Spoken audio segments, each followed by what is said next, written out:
In last week's episode of Market Journal, we talked with Nebraska State Farm Service Agency Executive Director Dan Steinkruger about livestock emergency programs and implementation of price loss coverage and agricultural risk coverage programs.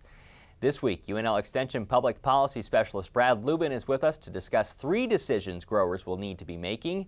We talked with Brad at a Nebraska Soybean Board-sponsored field day in Auburn last week and began by looking at updates to base acres and yield. That will be their first decision to come out, perhaps by late September, or certainly into October. Producers have a existing program base acreage and a program payment yield for farm program purposes. This new farm bill gives them a one-time chance to update them both.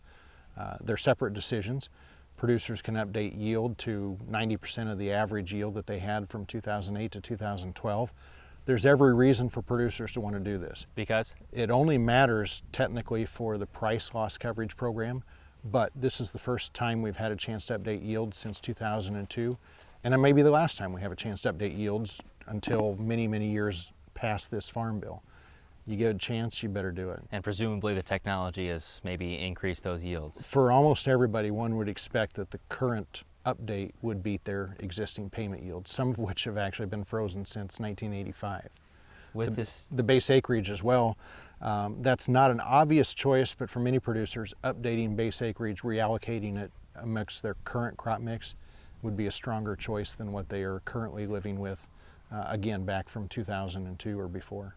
With this new farm bill, we also have new commodity programs, ARC and PLC, as you mentioned. Right. How are we on deciding when those get implemented?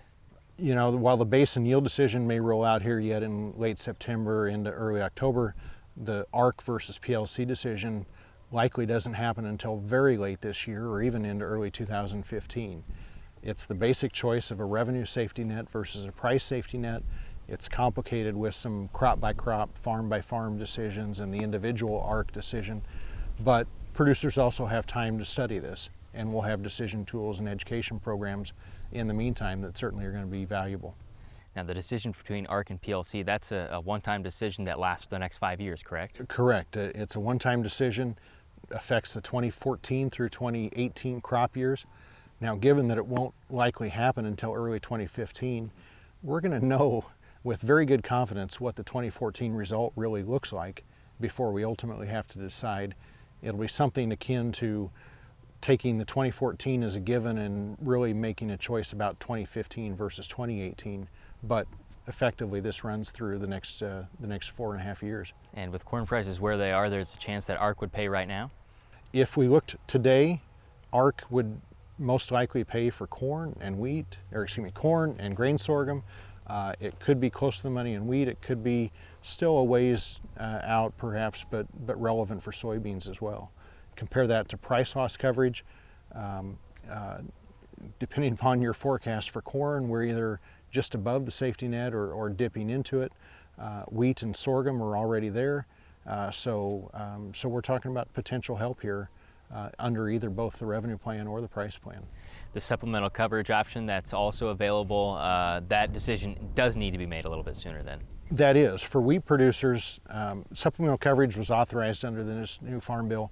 Imagine a county level crop insurance policy that stacks on top of your individual plan. Helps to cover some of that deductible portion up to 86% that you might not be covering with buy-up.